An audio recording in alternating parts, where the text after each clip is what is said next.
Halo semuanya, di sini saya akan membahas tentang keputusan investasi dan risiko syariah. Sebelumnya, perkenalkan, saya Yongges Rafael Sinaga. Ada 4 poin penting yang akan kita bahas pada video kali ini. Yang pertama yaitu konsep dasar investasi syariah. Kemudian yang kedua yaitu teori, prinsip, dan rambu-rambu investasi syariah.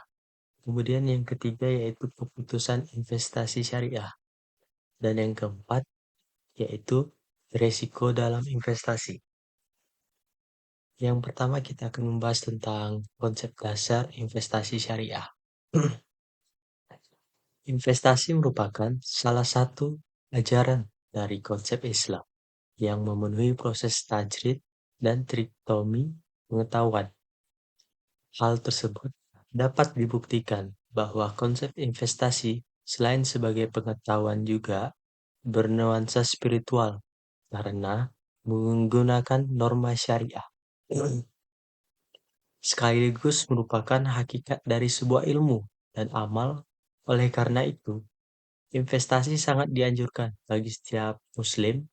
Dengan berinvestasi dapat mempersiapkan generasi yang kuat, baik aspek intelektualitas, fisik, maupun aspek keimanan sehingga terbentuklah sebuah kepribadian yang utuh dengan kapasitas yang pertama memiliki akidah yang benar, kemudian yang kedua ibadah dengan cara yang benar, kemudian yang ketiga memiliki akhlak yang mulia, yang keempat intelektualitas yang memadai, kemudian mampu untuk bekerja secara mandiri, disiplin atas waktu, dan yang terakhir bermanfaat bagi orang lain. Investasi yang diakui oleh hukum positif yang berlaku sesuai dengan agama Islam, yaitu ada beberapa ya. Ada 4. Yang pertama, aspek material dan finansial.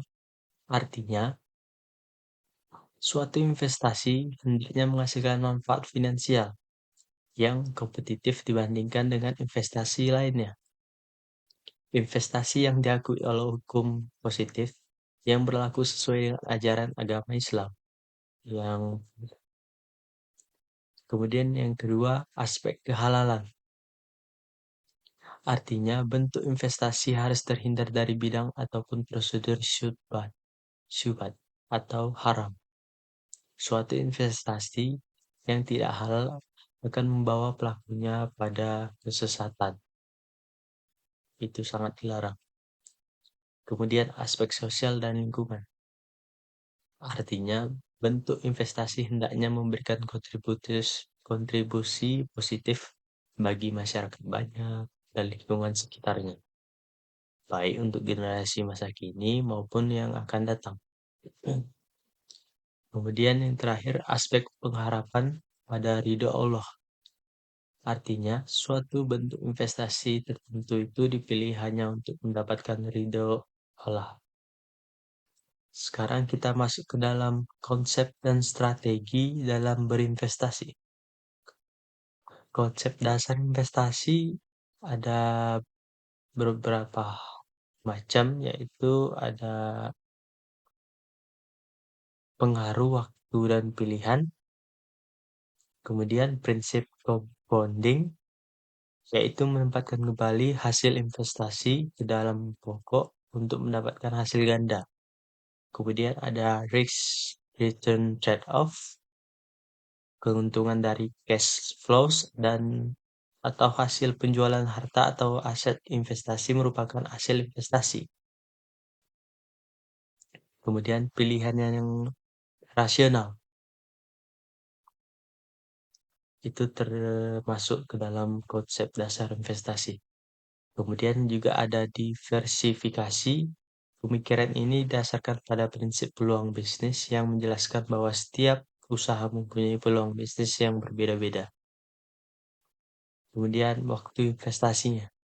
Penentuan waktu investasi adalah elemen yang paling kritis terhadap keberhasilan investasi. Grafik penentuan waktu Ada beberapa teori yaitu waktu memulai investasi, masa investasi, waktu mengalihkan investasi. Kemudian investasi ada dua macam. Yang pertama yaitu real investment, yaitu investasi yang berhubungan dengan bisnis di sektor real. Aspek ini lebih didominasi oleh industri perbankan. Kemudian yang kedua financial investment, yaitu investasi yang dilakukan pada aspek keuangan seperti obligasi, saham, reksadana, dan pasar modal. Kemudian sekarang kita akan masuk ke dalam teori dan prinsip dan rambu-rambu investasi syariah. Kemudian sekarang kita akan masuk ke dalam teori dan prinsip dan rambu-rambu investasi syariah. Secara umum, investasi berarti penundaan konsumsi saat ini untuk konsumsi pada masa yang akan datang, dengan pengertian bahwa investasi adalah modal atau dana pada aset yang diharapkan memberikan hasil atau meningkatkan nilainya pada masa yang akan datang. Dari sini investasi diawali dengan mengorbankan potensi konsumsi saat ini untuk mendapatkan peluang yang lebih baik atau besar pada masa yang akan datang nanti. Kemudian prinsip-prinsip investasi syariah. Prinsip dasar transaksi investasi syariah dalam investasi keuangan yang ditawarkan menurut Honjo Winoto tahun 2003 ada 4. Yang pertama, transaksi dilakukan atas harta yang memberikan nilai manfaat dan menghindari setiap transaksi yang zalim. Setiap transaksi yang memberikan manfaat akan dilakukan bagi hasil. Jadi tidak ada pihak yang lebih untung atau tidak ada pihak yang dirugikan. Sama-sama bagi hasil. Jadi sama-sama menguntungkan dalam kedua belah pihak. Yang kedua yaitu uang sebagai alat pertukaran. Bukan komoditas perdagangan, fungsinya sebagai alat pertukaran nilai yang menggambarkan daya beli suatu barang atau harta. Adapun manfaat atau keuntungan yang ditimbulkan berdasarkan atas pemakaian barang dan harta yang dibeli dengan uang tersebut. Yang ketiga, setiap transaksi harus transparan. Jadi tidak tertutup, terbuka. Tidak menimbulkan kerugian atau unsur penipuan pada salah satu pihak, baik sengaja maupun tidak sengaja.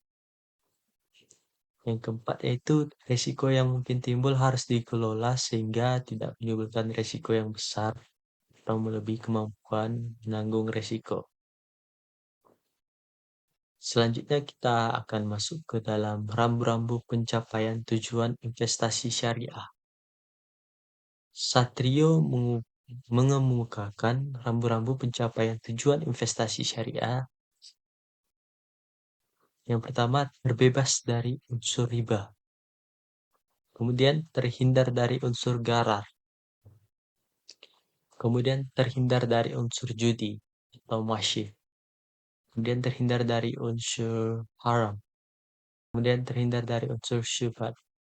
Kemudian kita akan masuk ke dalam keputusan investasi syariah.